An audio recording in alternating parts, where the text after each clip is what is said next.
be able to get back out to what we're doing, which is selling a lot of homes. We'll have some stragglers come in, but awesome. Hey, we're here. Let's get this started. Let's do it. We're talking listings today, so I know that this year is where I know a lot of you guys want to sell more listings, not just buyers. So we haven't done an event or a masterclass since last year, and so we're kicking them off, and we're like, shit, well, me and Daisy will knock it out. Let's do it. And so I think that one of the things that we've been talking about a lot is listings. So we're going to kind of go through the entire framework. You're going to notice a lot of us are going to be doing different styles and different ways, and so there's not an exact path, but I think what we're going to do is kind of show a framework, and I'm going to go down from how to even get a seller lead all the way to like after you close the listing, what do you do? So like all the way from there to there. It's like almost like that roadmap. So there might be some areas that you guys are really good at, and then there might be some areas where you guys can improve and continue to grow off of that. But the goal, anytime you guys go to any event or training or whatever it is, like you're just looking for one golden nugget. That's all you're looking for, because you guys could be thrown 20 different ideas wherever you guys go. It's impossible to try to implement any of those ideas. So just focus on just one thing that you guys are going to add to what you guys are already doing, and then that's all I would focus on. So like that's would be your mission today. Find that golden nugget. What's that golden nugget that it's going to change what I do to make me more money? So that's what we're looking for today. You guys like food? You guys like breakfast and stuff like that? So we wouldn't be able to do this stuff without our sponsor, and I want to bring her up first. We got Kristen with Old Republic Home Protection. But one quick story just before I bring her up, because I literally just got a call this morning. I'm getting a water heater replaced for no cost, $2,500, home warranty. And then she was like, that's not all you've done this year. I was like, no, that's not. So once you learn the system of home warranties and you know how to like play the game, you guys could definitely take advantage of it. And the whole goal is like you're going to be able to have your clients be able to really benefit from it, because it's one of the worst calls after you close and your client's like, hey, there's some leaks happening, or hey, there's a problem with this, and what are you going to do? It's like, well, what do you want me to do? You're already closed. That's where the home warranty comes in. But I'm just telling you guys right now, I paid, well, the seller paid when I bought my home last year, $800, whatever it is. I just renewed it for another $800, but I've probably used, I don't know, $5,000, $6,000 worth of coverage just last year. We worked on septic, well, yeah. I think your AC heater. So I bought a really old home, and it's a fixer-upper, and so definitely, yes, we used it a lot. But yeah, come on up, Kristen. Hey, everybody. Thank you guys so much for having me. Thank you, Daisy. Thank you, Bill. Drew. So I just asked Bill this question. I was doing my kind of wrap-up for 2025 and my marketing plan and business plan for 2026 for my boss. And so, of course, I have to go through my numbers and do all of that. So I said to Bill, how many home warranties do you think you guys did with me last year in 2025? And what was your guess? I said 50. 50. So, I think like 200. 153. Dang, okay. There we go. So, thank you guys so much. You guys are my number one team by far, my number one office, by more than double. So I appreciate you guys, appreciate your partnership so much. So thank you very much. Now, I know Bill and Daisy are talking about listings today. And so one of the things I did was I kind of looked through your numbers. And what I did notice that every single home warranty transaction was buyer home warranty only. So there was no seller's coverage added to any of those plans. And I think that in this market, it's really an opportunity that you guys could capitalize on. A couple of years ago, buyers were, paying cash $100,000 over, waiving all the contingencies, no inspections. And like you guys know, those days are gone. So when you're going into a listing presentation right now. You're talking about the marketing, you're talking about the open houses and how you guys are gonna get the house sold. But something to consider is, hey, from day one, we're gonna protect your systems and appliances. I have 3.5 counties. I can tell you in the 3.5 counties that I have 3 agents that standardly put seller's coverage on their listings. So that protects the systems and appliances during the listing period. And then it transfers to the buyer once the escrow closes. And in all of the counties that I have, 3 people probably do it consistently, and I probably have another 2 that do it occasionally. So 5 agents in 3.5 counties. So it's something that people don't bring up. And the cost is $1.67 per day. So to protect those systems and appliances on it, like, let's just say 60-day listing, if it sells, it's $100. If it gives you a leg up, I think, it's worth talking about. Not only does it protect the seller if a system or appliance goes out during the selling period, we're going to come in and help. I have an example where family members passed away and the son and daughter went in to sell the house and the dishwasher stopped working. They were cleaning things, getting rid of, cleaning out, and they called us and we went ahead and replaced the dishwasher. And then another one, seller's coverage, where they were moving out and the garage door stopped working, the spring had broke, and so we went in and replaced the spring. And you guys know sometimes you get an inspection where the inspection might say, okay, everything's in good working order right now, but the furnace or the hot water heater is at end of life. And so that can leave the buyers and the sellers in a kind of, a predicament like, oh, what do we do? But if you've got the home warranty, then there's at least a safety net there for the buyers and the sellers. Because as long as it's in good working condition, we don't have a limitation on age. So just something to keep in your back pocket.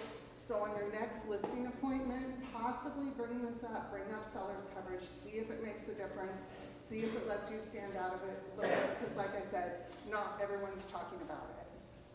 So thank you guys. Thank you for your business. Anything you need, if you guys want to do a deeper dive into coverage at all, I'm happy to do that. Just let me know. What's the average cost for like a listing? It's $1.67 a day. So with a 60-day listing, it's only $100 extra. It's not bad, guys. $1.60 for less than $2. Yeah. And then, how does it transfer over to the seller, to the buyer? Do you have to do a whole new policy? So, yeah, it'll just go, so what we do is we prorate it, we'll just bill escrow, and it's the $1.67 per day, and then the buyer's plan. So that's $740 or whatever plan you buy. Yeah. It's just added up and then it's broken out. And, yeah. And if you cancel, like if for some reason it doesn't close escrow, or let's say they wanted for some crazy reason some other home warranty company and they didn't want to go with us, and we haven't paid a claim, if you cancel it, we're not going to bill you. The only way we'll bill you if it doesn't close is if you've used the plan. That's good to know. So, all right. Awesome. All right. Any questions? Anybody got questions? We're good? Give her more home warranties. Huh? 200. There we go. We got you. We get keep the food coming for the master classes. Keep her happy. We're all good. We like it all. All right. Well, sounds good. Let's get into it. This is not the right one. Hold on, Drew. Where's the put screenshot the other the slides. I think it is the right one.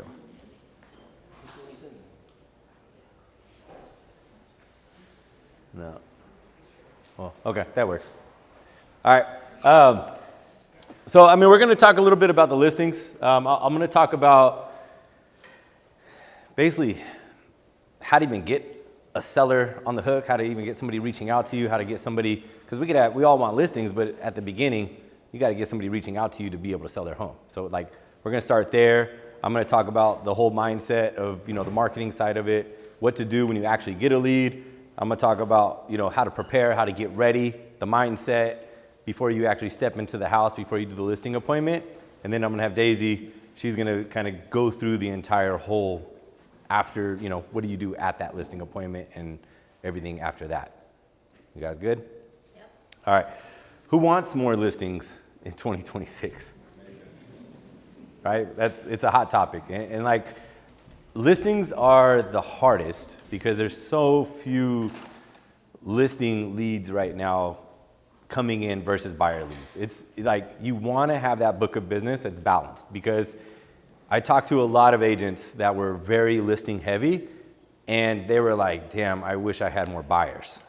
And then you talk to some buyers agents and then they're like, man, I wish I had more listings, right? So it's nice to have both. Like in my book of business, like I got really, really good at buyers, like first-time home buyers. Like you put me in front of somebody, I could do a consultation, I could educate them really fast, and I could get an offer accepted really quickly, and I could just move on and keep it going. So like listings, once you kind of figure out the listing side, you're actually able to leverage a lot more time because it doesn't take as much time for you to actually go to the home. My whole goal now is I literally just have to go to it's one conversation mostly over the phone with the lead, and then it's an appointment meeting with them, and that really is just the game plan, strategizing, and then I literally don't have to go back to the listing ever again. It's one phone call, it's one conversation, and then the rest is all just kind of coordinating the right people to do the right things. So like that's what could save you guys a lot of time versus what do we do when we're working with buyers, right? The conversations, the pre-approval appointment, right? Like you got to have the showings, you're writing offers, you're talking to this agent, right? So there's so much that goes on. I'm just telling you guys right now, it probably takes me, 10 hours of my time per listing to get it closed. And like that's where like you could free up a lot more time and make the same amount of commission. So, see, that one looked fancier. Oh, it's cut off. So, we tried to leverage AI a little bit and beautify these slides. Now, this is the right one. I'm the one that cropped it and messed it up. So,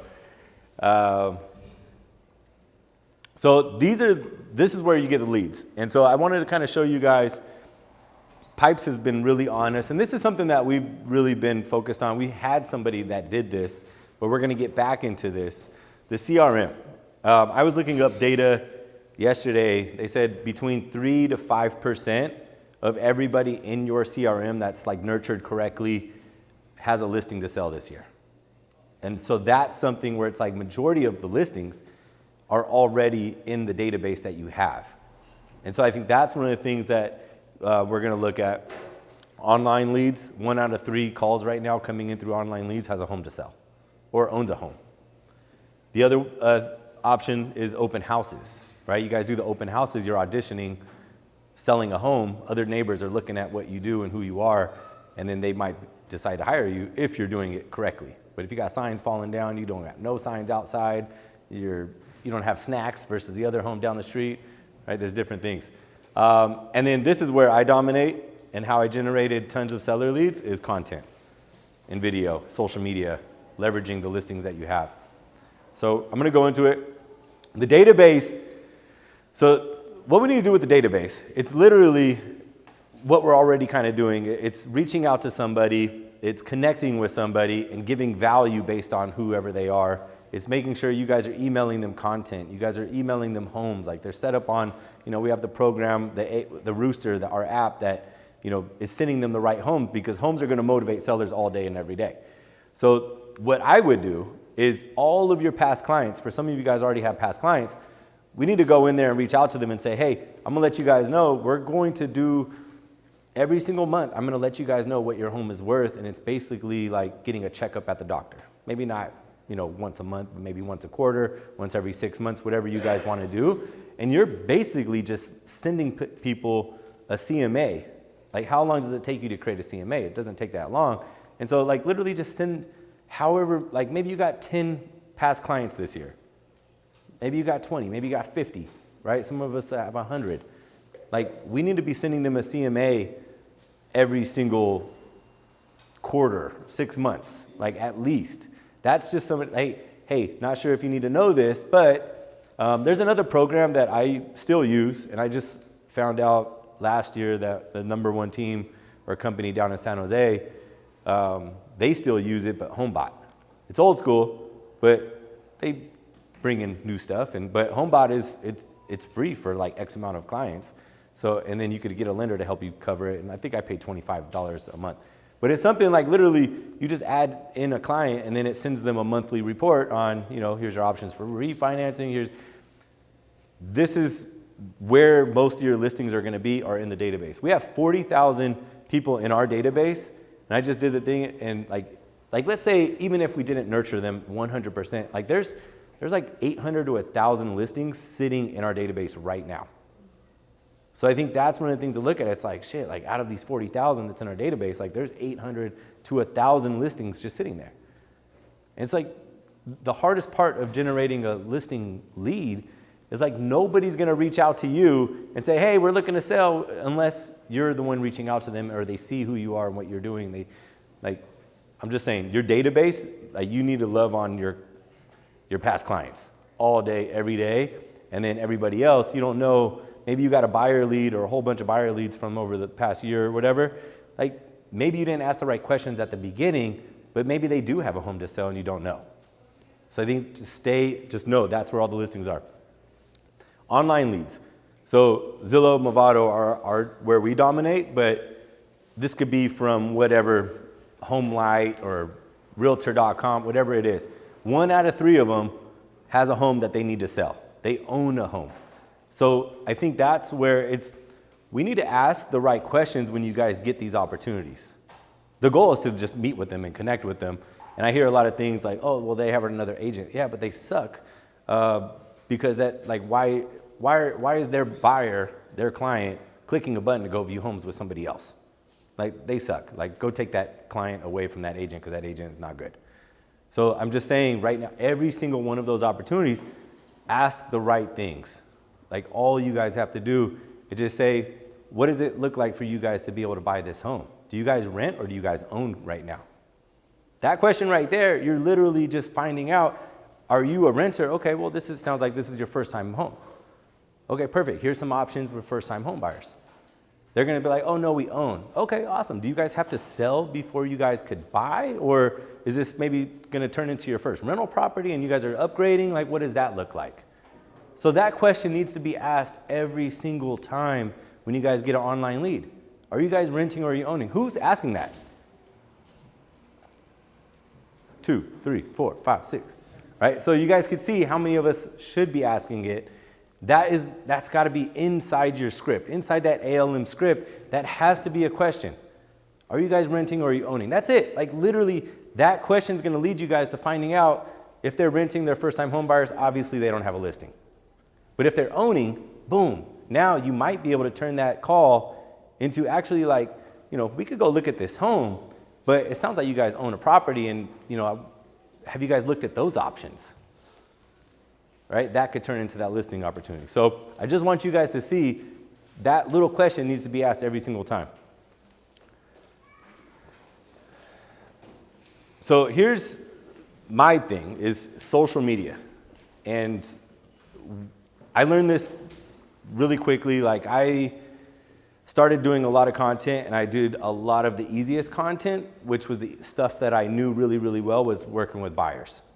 So all of my content, everything I put out, everything that I said, because I was comfortable, was buyer, buyer, buyer, buyer, buyer. Buyer tip, buyer advice, how to buy a home for your first home. It was all buyers. So I generated only buyer leads.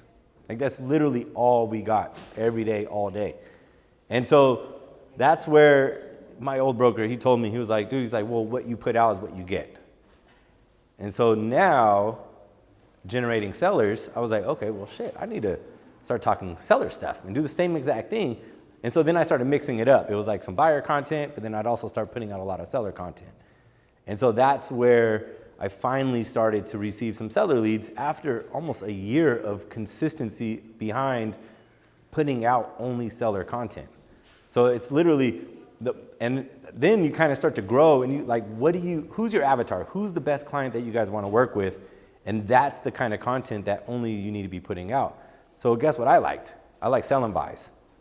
Like I figured out that money real fast. I was like, damn, 1 client and 2 commissions, like that's where I want to be. And so all my content was all about how to sell, how to buy, how to sell, how to buy, how to like, and then I really liked fixing up homes, right? I like fixing up properties and making them look really, really good. I like taking an old home and turning it into something that, you know, buyers are you know, multiple offers on. And so I started doing a lot of before and after content. I started getting videographers to come, but before the videographers, it was me and my cell phone. So like when you guys are going to listings, and like we're gonna touch base on this a little bit, but when you guys are walking through listings, I want you guys to be taking pictures and videos. Because like those pictures and videos you guys could use for content, because after you guys have that listing appointment and you guys are gonna go like help them fix up the home, you guys have all of that content saved. And then now, after it's fully marketing, you know, we got Sebastian doing all the professional photos, and now you have the old photos from when you first went, they haven't even cleaned anything up, and it looks crazy. Now you got before and after kitchen video. And then people are like, man, I love the way you guys are fixing up homes. So I'm just telling you guys, and the listing videos, like leverage other people's listing videos. And you guys see that, it's getting so popular right now. Everybody's doing walkthroughs on other people's listings. We've been doing that. Like that's where it's like, you know, our listing is your listing. Like you come to all of the listing videos that we're doing and make it look like it's yours, because in our algorithms for like, you know, agents, like we see other agents. Your friends and family don't see other agents, they see you. And so like just because, let's say 10 agents are shooting the same film or same kind of walkthrough for one listing, like your friends and family are not gonna see that. Do you think we make money from agents or your friends and family? Right, it's the friends and family, so who cares what the agents are thinking? Like, oh, look, they're all shooting the same video at the same house. Like, that's not their listing. Like, I don't care about you. Like, I'm not making money off you. My friends over here that I went to high school with 20 years ago that I've never talked to is watching me sell homes. And then they, in their mind, they're like, man, I see you guys are selling a bunch of homes. Where's Daniel at? Daniel, let me see where you're, there he is. Daniel got a $4.8 million deal just because his friend from college saw him selling homes online. Just, you know what I mean? Like, so like what you put out is what you get. So that's what I want to say. Like social media, like we all hate doing it, but like it's the easiest way to reach more people faster. The other one where I'm generating, you know, I'll add to this, but the other one is Google Local Service. And if you guys are not on Google Local Service, you guys got to get on that. Like, what gets you guys business, like I get listings, I don't know, we've been getting like, it's been slow. I'll tell you guys right now, I got 3 listings just in the past week from past clients that I've been talking to last year. It kind of starts to do this every year. Like these next couple months, I would say February, March, and April is where your listings are gonna come for the rest of the year. Because do you think like at the end of the year, people are calling you to sell their home like right then and there? It's like, no, like the listing leads are coming right now. Like the listings that I have that are hitting the market right now are people that I talked to over 6 months ago. And so I think that's what I want you guys to see. The listings that you see in the summertime, they're starting now to call people and reach out to realtors. So I'm just telling you guys right now, this is where you're going, and I'm starting to see it heat up. And I'm hoping that it's going to heat up even more because of the rates, and we're getting a little bit closer to where they're at. They're finally tired of commuting, or they're living in this small home that they bought as their first home. They're ready to upgrade, whatever that is.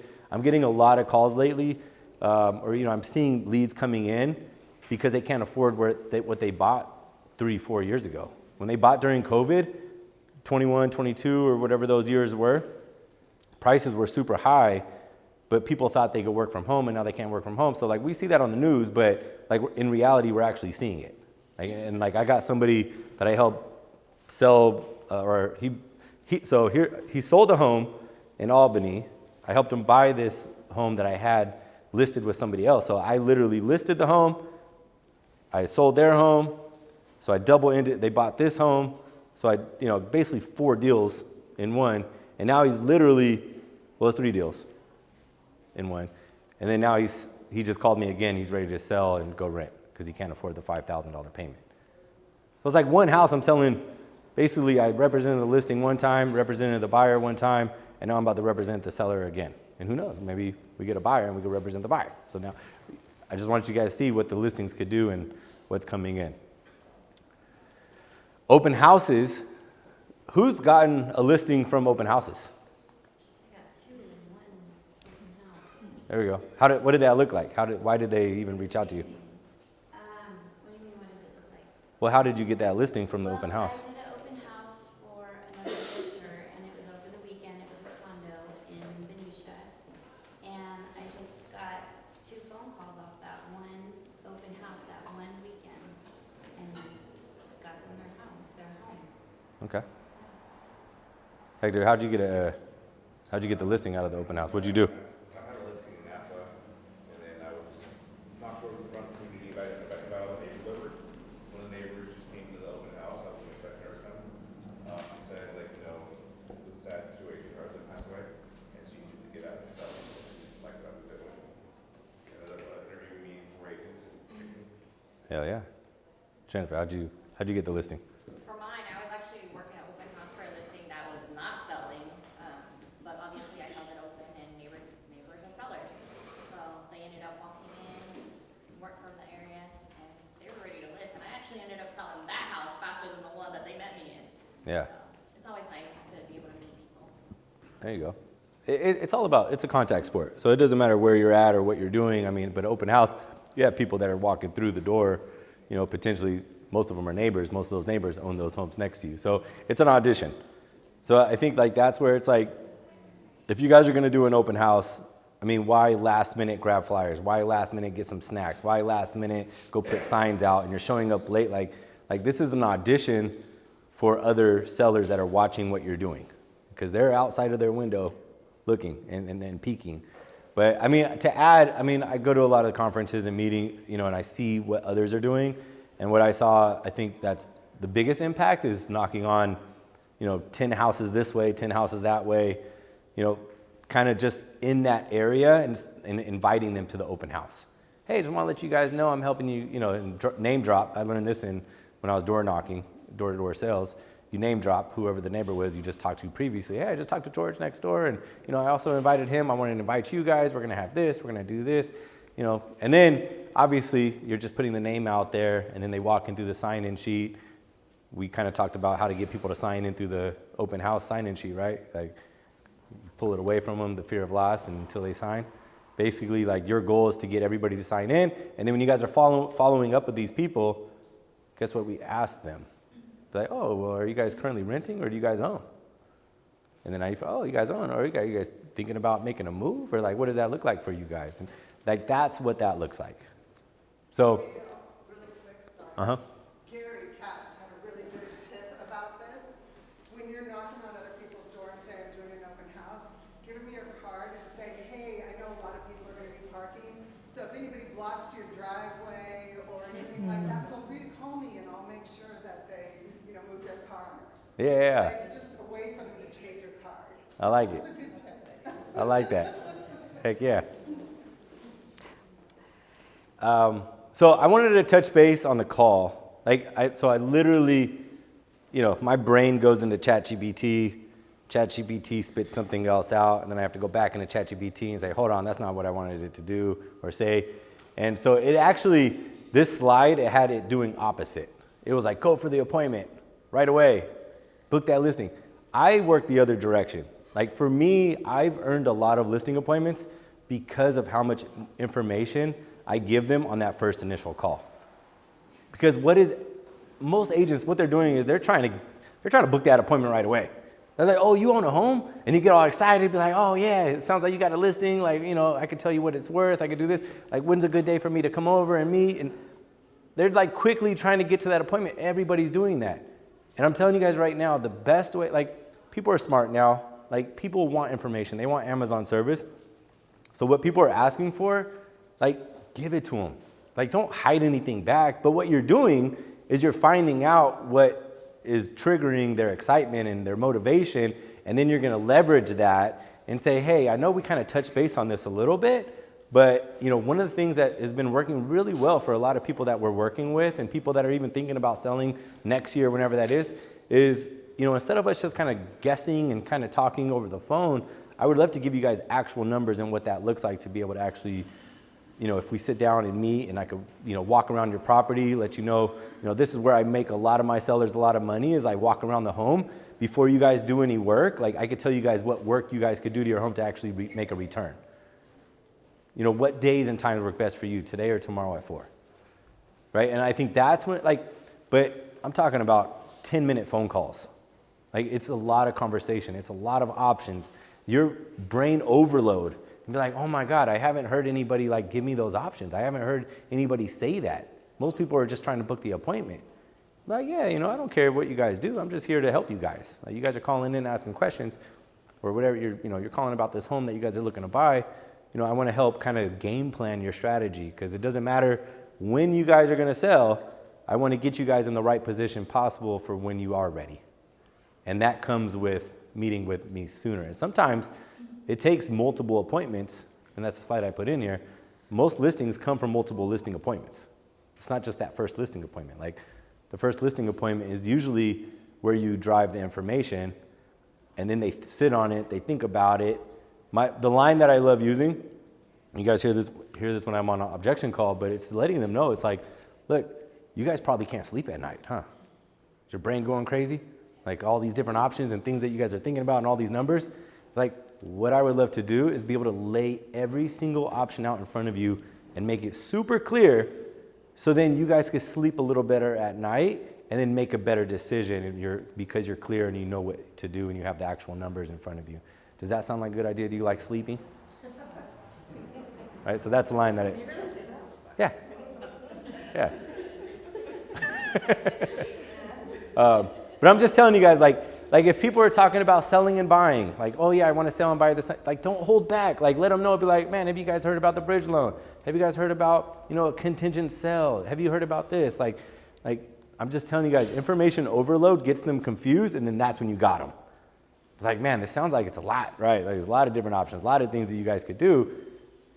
This is what I found that's been working really well for the clients that we've been helping.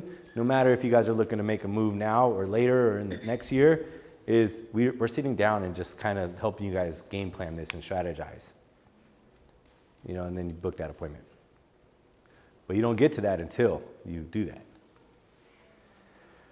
that. So this is where I'm going to leave you guys with, and Daisy's going to take over and go through all the good stuff. But you got, this is the same thing that we talk about with buyers.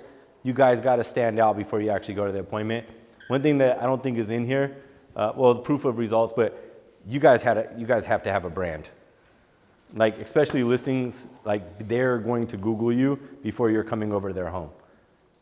How do you look when somebody searches you?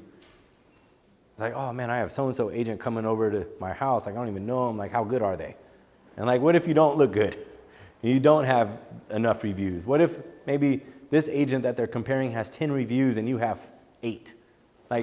Oh shit, let's go with this one because they have higher reviews. I do that for food all the time. Restaurants now, they all have the same ratings. So now I go off of who has the most better ratings, right? And so people do the same thing with realtors or any other services that are out there. High Note is what I use for my listing presentation. It's what I send out prior to meeting with people. You could see the analytics of whatever they opened. If they didn't open it, you need to go over a lot of the stuff. But maybe they did open some stuff. You could go back in and actually see what they opened, and that shows you what they're interested in more than whatever. You don't want to bore these people when you guys are sitting down with them. So I think that's some of the so High Note. If you guys are not using that, that's your listing presentation. You build it out.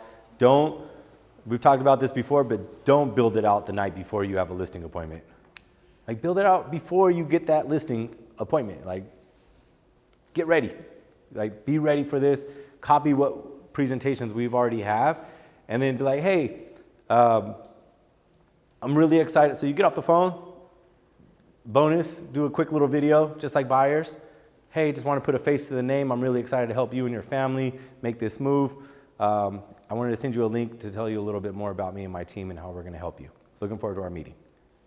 Make like a little generic video that's raw. Like you can make it today, walk into your car, it's a raw content, it's nothing edited, and then that's the same video that you send out to every single client, and then you have a little text that goes with that has the link to your high note. And it's like literally, I put it in your notes, and then now you can just copy and paste every time you get off a phone with the buyer. You have a buyer version and you have a seller version. So that's what I would do to stand out.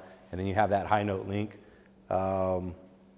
Another big thing too is after you book the appointment, you say, hey, I want to make sure, who's all the decision makers here? Is it just you, or do you have like a spouse, or is there family? Like, what does that look like? You better make sure you confirm that, because if you go and do an amazing listing presentation, you guys go meet with these people, and then you found out there was a sister involved on this listing, and this sister had another agent that they're already talking to. You know how many listings I have lost personally because of stuff like that? So you learn to let, you're like, oh shit, I need to make sure. So ask at the end, hey, I just wanted to make sure, are you the only one that's making decisions on this? Who else is involved? Can they be there? Move the appointment around to make sure that they're both there. Cool? Just like your Zoom consultations, like never meet with just one. Like you gotta ask that question and go from there. So let's bring up the one and only Daisy.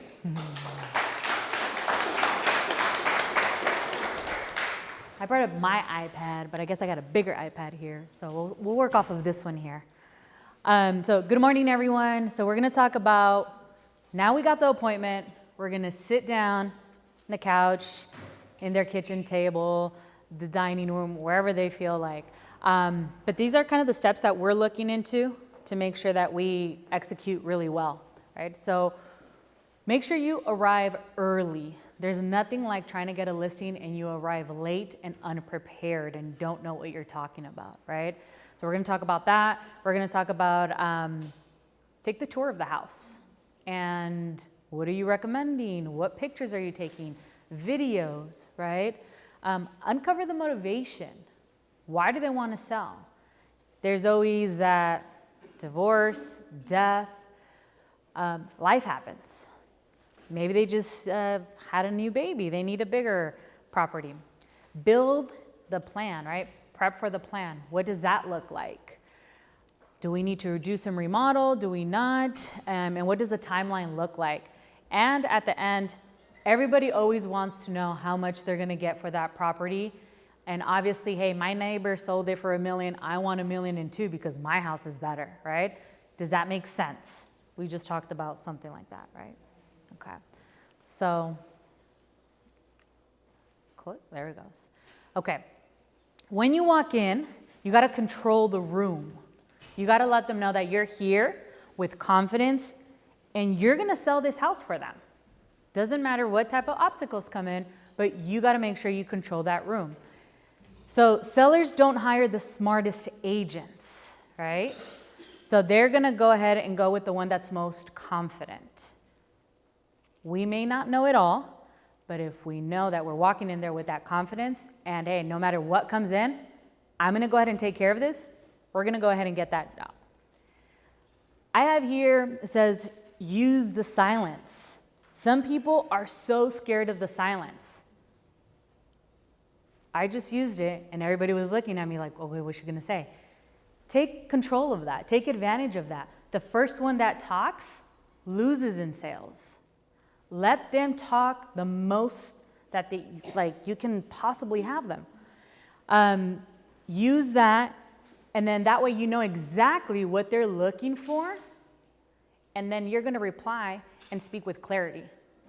My understanding is that you're looking for the highest possible price, right? Take in mind that I said possible price, even though they want that 1.2, possible price for your property. Great. Tell me more, right? Don't oversell yourself. Give them the facts, give them the information. You prepped for this, right? And obviously ask more questions. Again, keep them talking. Okay. During the first walkthrough, normally when you get there, they're already excited, like, you wanna see the house? Yes, put your stuff down.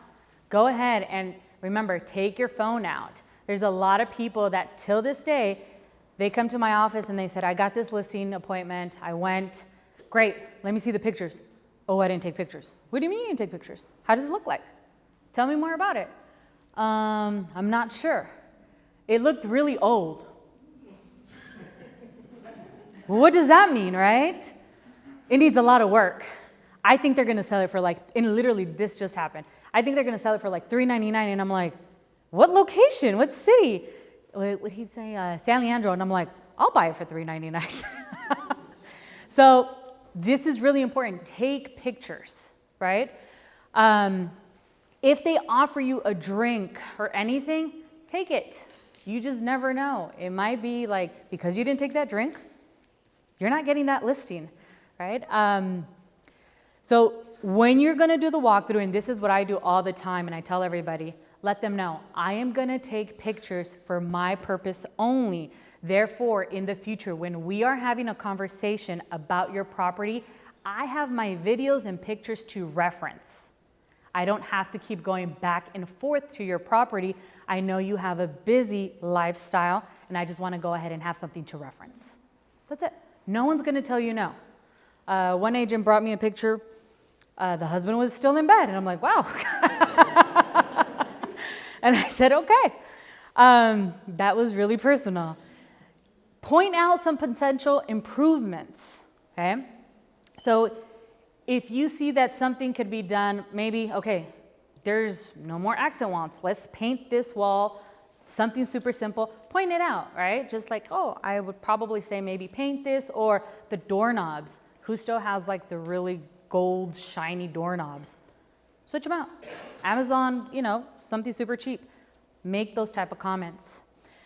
Ask about their upgrades. People that do upgrades in their home, they're so proud of it, right? So your kitchen, your bathroom, the roof. I mean, it's not an upgrade, but it's good to know, right? The flooring. Hey, I just did a walk-in closet. Oh my God, this looks beautiful, but you can only take one step. They consider that a walk-in, but it might not be, right? So ask about all of their stuff that they have done. Share quick marketing ideas. Oh, you know, let's just say they did a big master closet. Oh, wow, like I can, you know, totally see this in one of our videos doing X, Y, and Z, whatever it is, right? Offer vendor solutions. You want to be the person that they want to go to all the time. Meaning, oh, well, you mentioned about painting. I don't know any painters. No worries. I have a list of vendors that are going to give you some amazing prices because you're working with me, and we're going to be able to take care of this. Okay? Again, take pictures and take notes when you're there. Okay? The first meeting, you're going to go ahead and educate them. This is where you're going to run the comps. You're going to show them what the comps look like, present different options, clarify the timelines. Who here has a listing that says, yeah, just whenever, just let me know? Everybody wants to know what the timeline is, right? Especially if they live in the property, or they want to know when they're going to get paid because they might be buying another home. Be very, very specific with the timelines. Ongoing follow-ups, right? We want to make sure that we're touching bases with them. Honestly, for me, if I'm doing a listing and I'm bringing this close to live, I'm doing, if not every day, every other day. I'm touching bases with them. Even if it's something as simple as, hey, the vendor is going to come in tomorrow just to confirm. Oh, by the way, we got the color. Just wanted to give you an update. Or, hey, I saw there was a new listing in the area came up. I'm going to rerun the comps. Whatever it is, you're touching bases with them and being very specific on what it is, and just they're going to feel loved for sure. Check in with that timeline. If you provided them a timeline, hey, the vendor got backed up with some type of job. Now we're going to push this. Or maybe they might tell you, I have to leave for work or whatever the scenario is. Okay, let me adjust the timeline so we can accommodate your work. Or, you know what, I can actually be there if that's okay. You know, I can be there with the vendor, whatever the scenario is. But make sure you check in and review the timeline and shift as needed. Second appointment. So the second appointment, it may be a second or third or fourth. It really depends on the scenario of the listing, right? But more than likely, you are going to have a second appointment.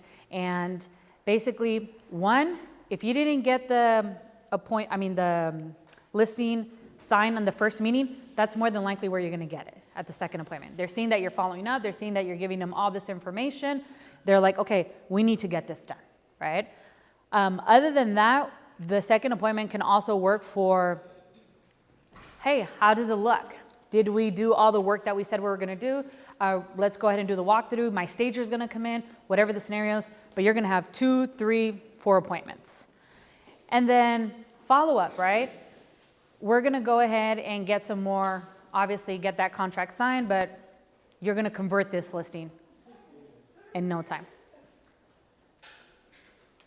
There it goes. Pricing. Okay, I just went over this with one of our agents. Give them 3 options, right? Why not? So everybody wants that highest and best. Raised my entire kids here, my family here. I've been here for 30 years. It's the best house in the block. That's going to be aggressive. That's what I call it. They're selling their feelings, right?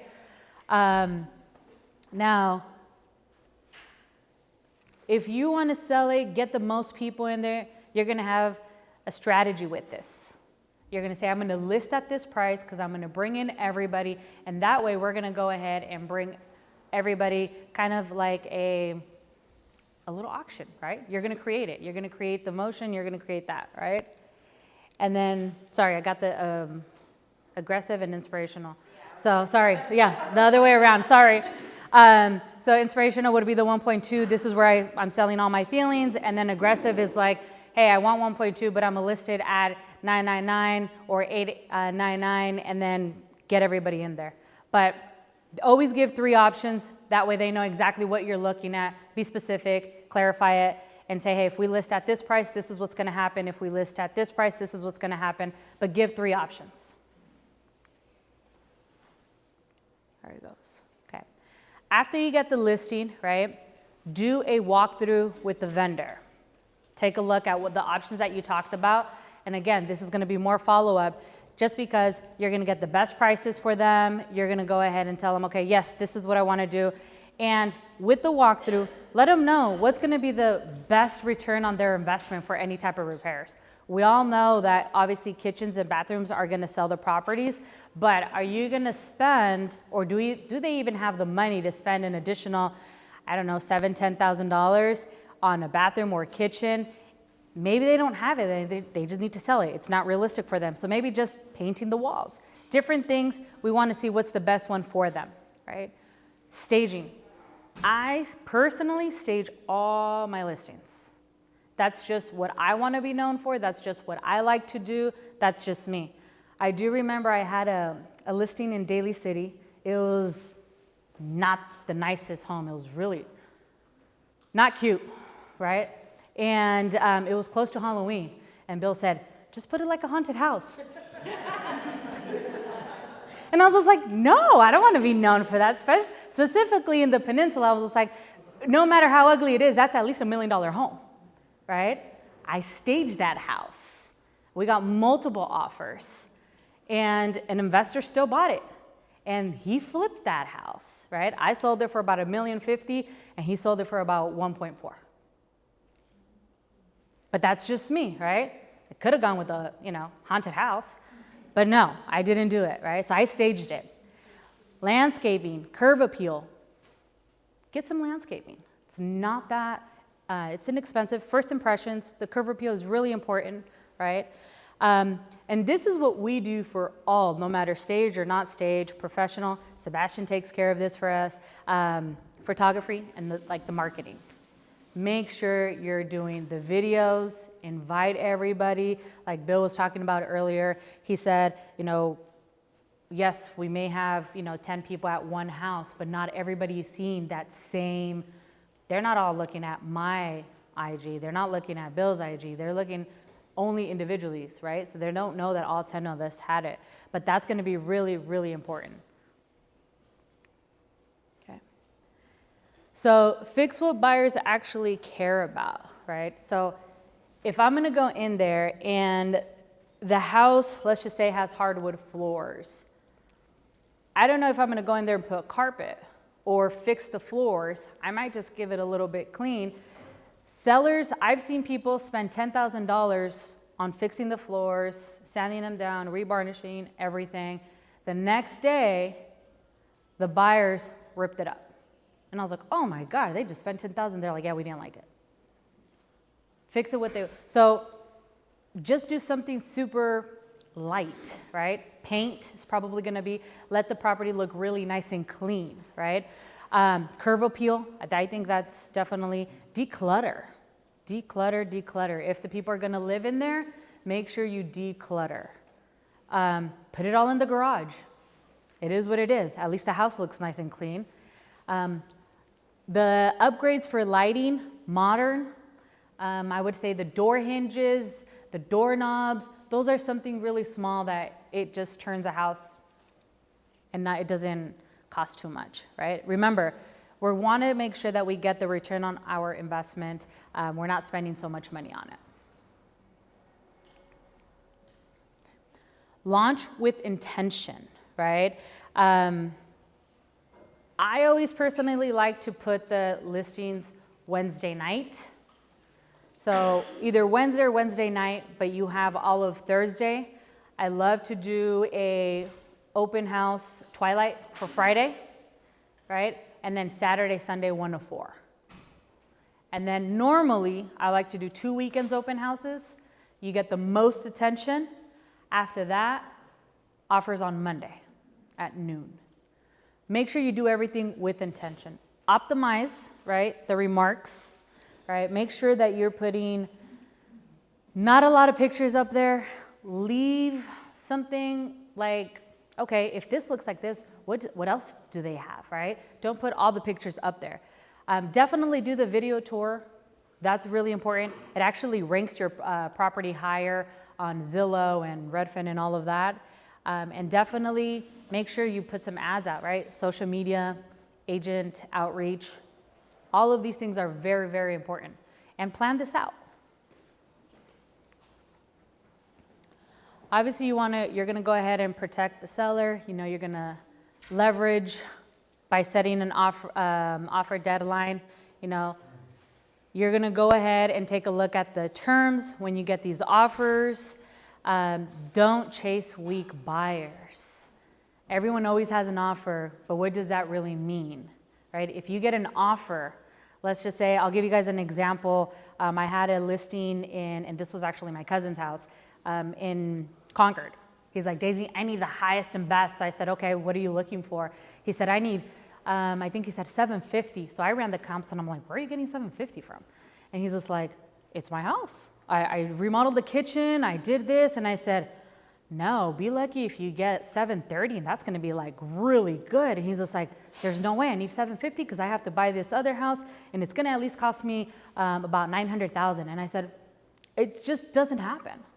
And I said, I know that your house is really nice, the square footage. So I was being upfront and honest and I left them all my information there, right? I didn't get the listing agreement signed and I'm like, you're being unrealistic. I'm not gonna work with someone that's unrealistic, right? I'm just not gonna put my name out there. And I don't care if it was family. So he called me back, he's just like, you're right, what would you list it at? And I said, I would list it at 699. And I said, if we get anything between 720 and 725, call it your lucky day and go, right? We didn't even have an open house. I listed it on Wednesday. We had everybody there for the videos. We had videos out and everything. So Wednesday night, Thursday, we were gonna do a twilight. I had an offer for 740, right? He goes, push it for 750. And I said, no, that's not gonna work. So we ended up closing it at 740, non-contingent, but that was the best he was gonna get. So I knew that even though if I still did the open house, I was gonna leverage to do, let's just say, more listings for myself. I did it, but I still had the best interest for him, right? We took a look at the terms. We weren't gonna get another offer like that, right? And we were controlling everything. We did take the offer. I had another agent call me the next day and goes, that must have been a really good offer that you took because you didn't do the open house. And I said, it was a really good offer. When he closed, that agent called me back. He goes, you did the right thing. He goes, you weren't going to get more than that. And I said, I know. So make sure, yes, the best case, but also take a look, for yourself. My sign was still out there. We were still doing that. I was still getting calls. Okay. If the listing sits, what do we do, right? I have a 2-week thing that I like to, if I list on a price that I didn't want and they wanted to list at that price, let's just say it's a lot higher. In 2 weeks, we're going to have a difficult conversation, but for sure a conversation to see, is it the price? Was it the condition? Is it exposure? And then we're going to go ahead and have an action plan on that. If it's the price, no harm, no foul. We'll go ahead and reduce it as soon as possible, right? If it's the condition, hey, I mentioned we should have done X, Y, and Z paint. So now we're going to have to go ahead and reduce the price, right? Is it exposure? Am I doing everything that I can for the listing, right? Do I need to go ahead and maybe put some ads out? Maybe tell the team to go ahead and promote it more. Myself, what are we doing? So we take a look at that. Yeah. Something to touch on that though, like some of the tricks is every single week, I mean, we talked about this before, but like Netflix changes the title, makes it look like a new video or a movie. Every time you open up Netflix, they keep changing that main picture. Do the same thing with your listings because like people are scrolling all day, every night. Even if new listing alerts don't happen, like they're still going back to Zillow and like, did anything else sneak in? And if your stuff looks new and different, maybe they didn't look at it the first time they saw one photo, but then maybe they did another time. Another thing too is a little trick is do a $1 price reduction after 2 weeks, 3 weeks. That if you feel like your price solid and you're getting some decent activity, but you're just not getting offered, do a $1 price reduction because it sends out a notification to every single person, letting them know. The goal is to let them know that it's still available. Because we're going to run into a market where there's going to be multiple offers, and sometimes buyers get like, oh, I'm not going to go after that home because there's going to be multiple offers. But then what if, it never got an offer, and then that's what that little dollar trick is. So that's something that, those two little things. And small price reductions are not going to work. I was going to say, if you do $1 every day or $1 every week, they're just going to be like, eh. Well, people like to do like, okay, I'll drop the price $5,000. Okay, I'm okay to do a $10,000 price reduction. It's like, that's never gonna work. Like we're still chasing the market. Like we gotta get some activity. Like we tried your way, it's listed too high. We gotta $50,000 price increments, $100,000 price increments. The line to let everybody know, it's like when you're searching for homes on Zillow, like what do you see the price increments that you guys could choose? Is it 10,000? No, it's 25 or 50,000. So if we just drop it in between those price increments, you're not reaching new buyers. You're reaching the same buyers that already saw this. So these small, like we gotta match those price increments based off of the search sites. And that always makes they're like, oh yeah, you're right. So we have here where it says seller, the weekly communication. I touch bases with my sellers every single day, right? Did we get a call? Did we get a showing request? Did we not? I do give them like an email where it says, on such and such week, this is all the activity that we had, right? We had showings, we had this feedback, we had X, Y, and Z, we had an open house, we had so many groups, we had X amount of agents. That's a weekly thing for sure, but every day I'm touching bases, right? In this report, I'm also including if the market has changed, right? Do we need to change the strategy, right? Because maybe based on the market change, then we need to go in a different way. But these are some of the things that we're talking about every single time. That helps you get the price reductions. This does help you. And now you got documentation.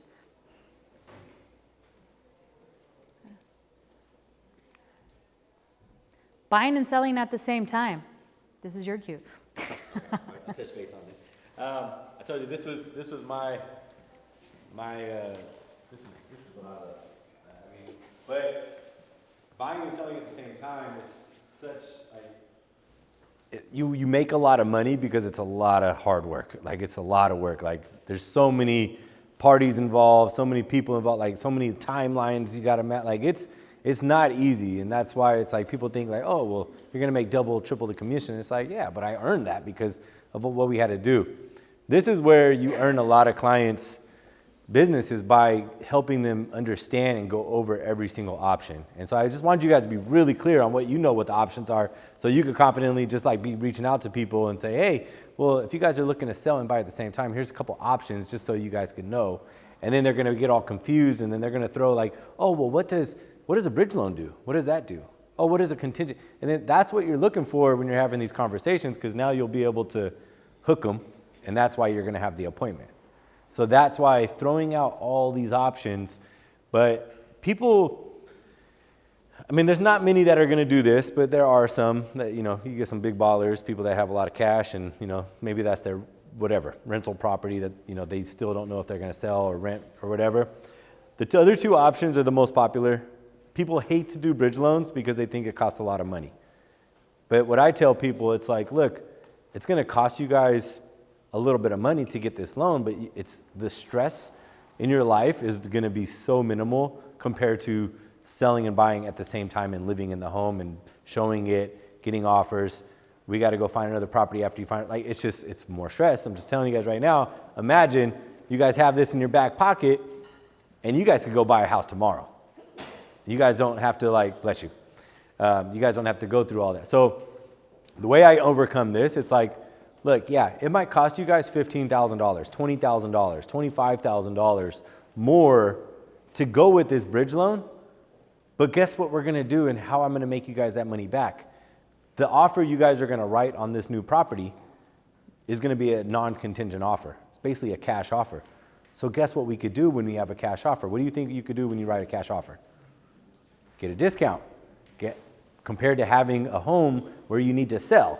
If you have a home that you need to sell, imagine being the listing agent or the seller and saying, okay, look, I got this buyer over here that needs to sell this home, and they have a buyer that still has to go through contingencies and loan approvals and this other stuff. Or imagine going with this cash offer over here that could close right away, but they're a little bit less. Like, which one do you think you would rather go with?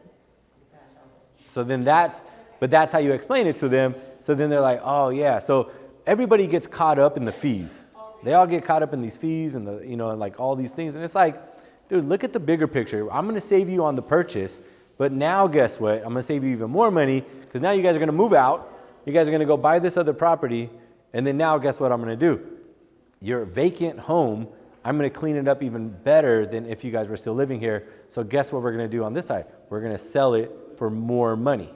So this $20,000, $15,000, $30,000 fee to do this option, we're actually gonna probably profit $50,000 or more in value because we're gonna discount on your home that you're buying and we're gonna sell your home for more money. Does that make sense? That's how a bridge loan works. So that's the way I would explain it to them. And then the contingent sale, that's, you guys are aware of how that works. Basically, you guys know how that works? Anybody wants to? Okay, cool. But make sure you go over options. That's the whole goal of this. So I want you guys to be clear on our moving cost program. And this is something I've offered for years and years and years. But I want you guys to let everybody know, start promoting it, start pushing it out. Like, this earns me. I say, what do you think the hardest part of selling is? Moving.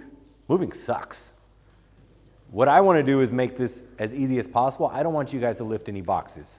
So what I'm going to do is I'm going to help cover those moving costs for you guys so you guys don't have to do that. I want you guys to focus on where you guys want your new furniture to go in and what rooms you want it to be in. So I'm going to cover the moving costs for you guys.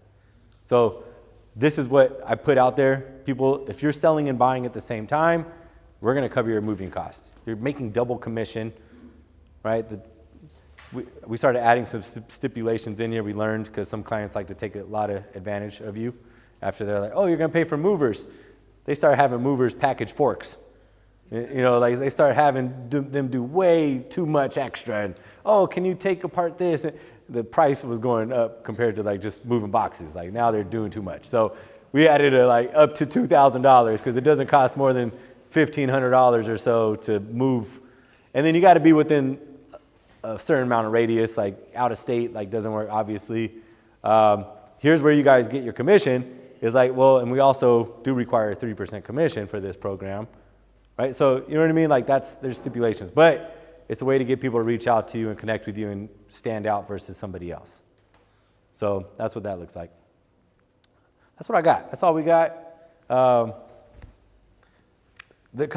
thing I wanted to add was, if you guys have never gone on a listing appointment before in your life, and you guys go try to do it on your own, making a little bit of something versus nothing, like go partner with somebody that is really good. Like split a little bit of that commission to make sure you actually get that listing and try to figure it out and do it on your own. And then you don't even get it at all.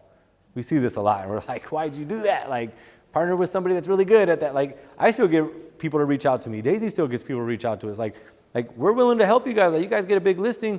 Like, dude, hit us up. Like, let us know. Like, we got your back. Like, other agents, like, there's some amazing listing agents around. Like, partner up. Don't try to do it on your own. And you're gaining experience and learning what somebody else is doing versus trying to figure it out and do it all on your own, and you're fumbling a lot. So that was one thing that I wanted to point out there. But I think that is it. I think that's all we got. Yeah. For your high note, do you usually text it or email it or both? All the above. Okay. Just kind of how we're communicating with you guys. It's a text, email, Slack. Yeah, I say everything. So it's a quick little text. Like, so I actually have on my notes, I have my link saved with the text to go with it. So it makes it easy. And then make that high note link like into a bit.ly link. Or even better, make that into buy a domain. You know, nosusanmoore.com. And then you just have that go directed to your high note. How do you handle at a listing appointment where they say, we're interviewing other agents, we'll get back to you? Or something like that. I always like to be the last one. If they're gonna go ahead and interview any agents, and I always tell them, like, go ahead, you definitely wanna make sure that you have the best person representing you, which I know that I'm gonna be, so go ahead and interview everybody. But I normally, ask to be the last person to be interviewed. But make sure you have them promise you that they're not gonna hire anybody until they meet with you. And if there was an opportunity for them to maybe make a decision, because I've had that happen before. I say, oh, well, let me go last, and then they ended up going with somebody before I even went. So you never know. Ashley. Okay, I've got two questions. My first question is around the conversation leading up to a listing appointment. Say you're talking with the seller that doesn't have a specific timeline, they're not in a rush, maybe they're kind of like being conservative on how much information they share with you about the property. How often should you continue to follow up with that seller if they're telling you they're not in a rush? And what kind of questions should you ask them to kind of create that urgency, for lack of a better word, since it did share they're thinking about selling their home? So there's always gonna be some type of motivation, so the conversation is gonna be more like, I'm gonna put, kind of like when we're setting an appointment, right? So I'm gonna offer 2 times, 2 dates, right? So conversation is gonna be more like, great, so if we were to sell your property in the winter versus the summer, which would you prefer? That's gonna be one. And then my second question is, if you're working with the seller, that's like an investor, maybe they have their own network of contractors and vendors, how should you communicate with them so you make sure that the goal is met, preparing their home to put on the market, as opposed to kind of just letting them do their own thing, kind of like what I'm dealing with, and then you have to kind of navigate the missteps if they kind of went overboard or did a lot to their home without taking into consideration what the market is showing, what people would pay for their home. So make sure all of you guys are on the same timeline, all right? So I like to email a timeline, and I put it, next steps for your home. And before I send this, and I said, can I go ahead and get your contractor's name and email so we can all be on the same page? Based on my timeline, if the contractor knows that if they're not gonna be able to get it done, they should be reaching out. I always add room for additional days that I know that the contractors always normally take. But always make sure you have a timeline so you guys can always reference that back. And I think like what you said at the end was you had an experience of what you're going through. So you use your experience or somebody else's experience to like show them why, like, you know, then they can relate to somebody else. It's not you just telling them, it's like, look, I've had somebody else do this in the past and this is what the result was. And I see this time and time again. Like I would hate for you to see that result when like we know what we're doing. We like that's where the confidence comes in, where it's like, we know what we're doing. You're hiring a professional or else you would be doing this on your own. Like, you know, here's a line that I like to use is like, look, I don't just take listings just to take listings. Like if I'm going to take a listing, like it's to sell your listing, but I'm not going to just take one to take one. There's a lot of agents that will do that. I'm giving you suggestions on what I know and how we're going to sell your home. And if you're trying to do this and this and this and this and this, whatever all the things that they want to do is like, that's not the right way. And that's where a lot of people, like you'll get scared to say stuff and then it, you know, maybe you got a new listing, yay, but then it never sold, that sucks. Like there's a lot of listings, right? And like that's where it's like you got to really just like really control that or get a promise and like, look, we're going to try your way, right? But after 2-3 weeks, like you better do, you know, this or and I'll try your way the first time, but after that, like we're going to go back to the way I want to try. You guys agree with that. And make sure you even put that in the listing agreement sometimes. Mm-hmm. I see a lot of people, like, especially for prices. What are your thoughts on pricing a home way below market value? I love it. That's the number one way to do it. I thought it worked really well, but does that work in every market? Yes, every market. I mean, you get to some of those hyper custom homes and listings and stuff like that. Probably not, but I don't know. You got to create the demand. Right? The line I like to use is, we can never underlist a home. You can never underprice a home. The market's going to tell us what the home is worth. Like we could price it at $100,000. Like we used to do this. Like when we had a lot of short sales back in the days, we used to do this. We used to do like auction style, but we did it a certain way where we could legally do it without saying it was an auction. It was open bidding. And so like people would come in and literally write their bid on a paper at the open house. And like, that's how we would negotiate. And then we would present that highest offer and it's up to the seller. So I'm just saying, like, you can never, it's the same way of doing multiple offers. And like, the thing is, like, you don't want 20 offers on a home. You're negotiating verbally with a lot of these agents and not wasting your time and having 20 offers you got to present. You verbally kind of weeded out the good and the bad, and then you got the top people to actually write. So. How do you have a conversation with somebody who they want to, it's the buy-sell situation where they need to sell their house before they buy another house, but their timeline is kind of like within a year, and they're not doing everything that they need to be doing to prep their house for selling, but they keep looking at homes to buy.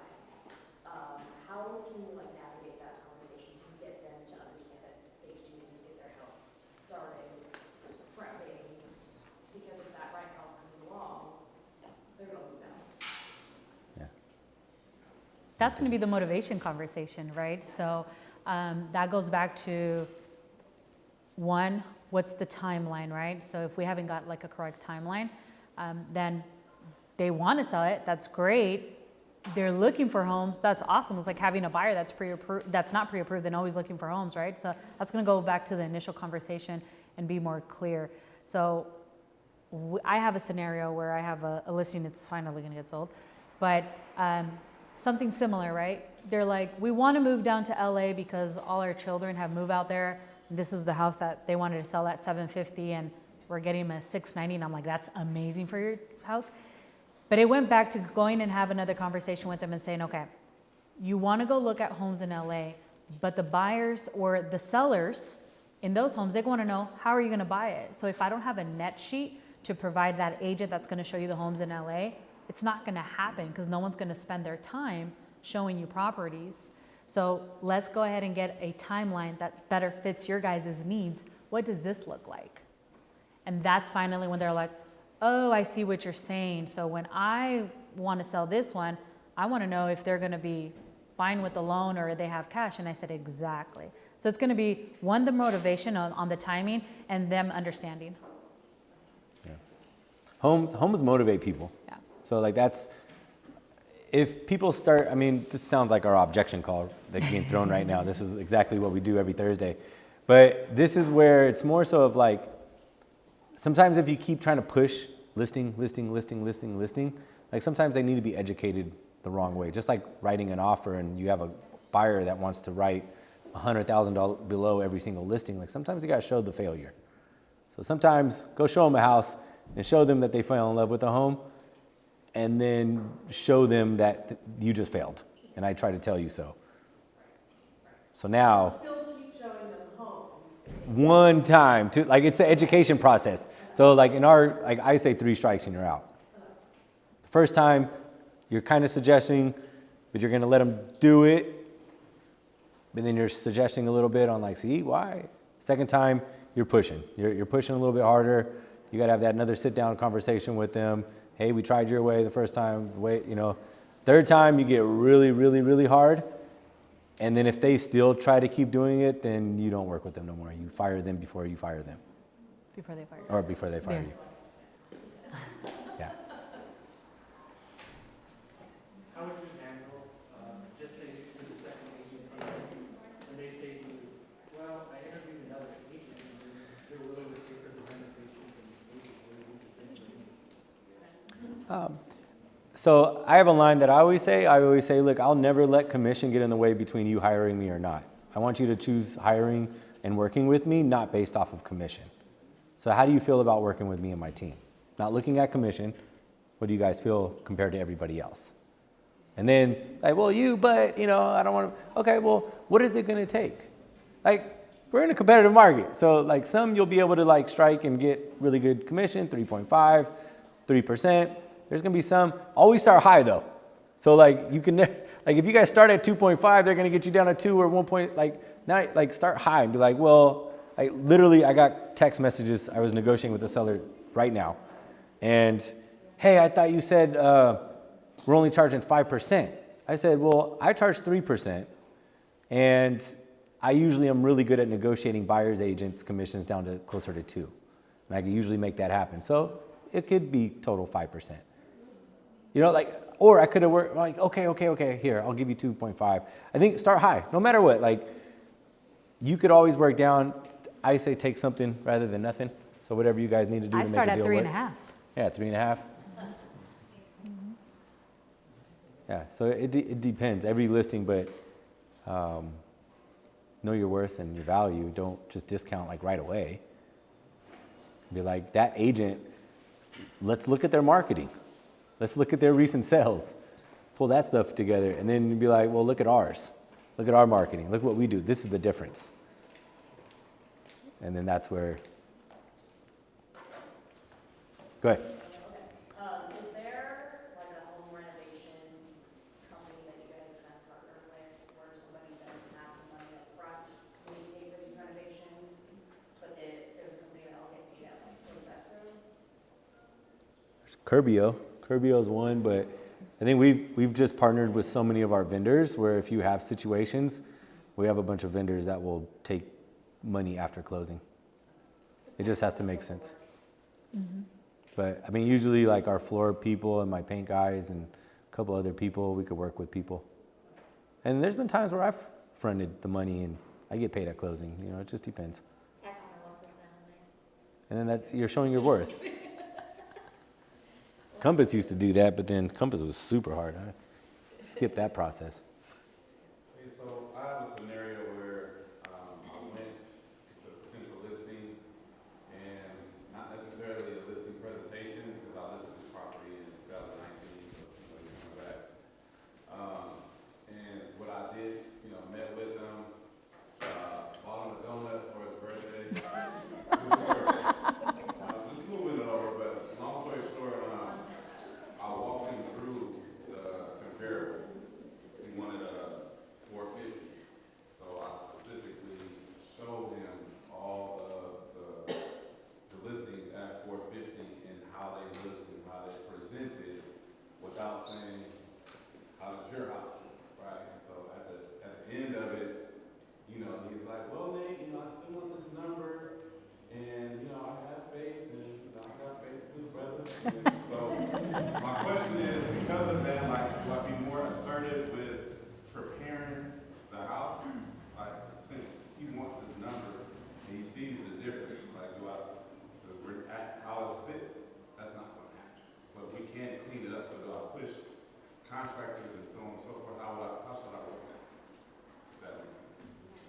I don't know. I always like, I can't be a magician. Like that's a line that you can say, like, look, what you guys want versus what the market's showing us is two different things, and that's where the market is right now, and it's a struggle. And that's why we're in a lower market versus what it used to be, because we got sellers that want up here, and we got buyers that want here. We got to figure out what is it that actually is going to work. Like what you want versus what the market wants is two different things, and we see this time and time again. I'm showing you guys, numbers don't lie, comps don't lie. We can't magically put in a kitchen that's going to value your home X amount of dollars. Like it's, so that's one of those situations where you gotta educate them. You gotta show comps, and you gotta push hard. You don't want to take a listing just to take it, and then the worst thing is you had them do a whole bunch of renovations and they still don't get it. Now they're in debt. Because he's so set on this number, and I got faith, and so I feel like I, as of right now, should push, well, let's do the cabinets, let's declutter all the things, let's get a stage, it's gonna be drastically different. I feel like I should push more on that edge. I mean, I'm educated, I'm not gonna continue to, but, with what I showed him. Sellers have a lot of ego. Sellers have a lot of ego. So it's, I want this much more than my neighbor's house. Like I had a listing, I had a bunch of offers, I almost had it in Carriage Hills, and then just the ego of the seller got in the way so much where I was like, dude, this doesn't work. Like I fired him. So yeah, you got to get that ego out of the way of what they're thinking and show them numbers and be like, dude, you guys are trying to put in X amount of dollars just to make this much price point, but you're not going to net that much more. And how much time is it going to be? How long to do all these things? And so, I don't know. Well, cool. Hey, we do objection call every Thursday, and these are the same questions that we talk about in Mastermind. So I love how talkative you guys were this Thursday. I would like that every Thursday. But thank you guys for showing up.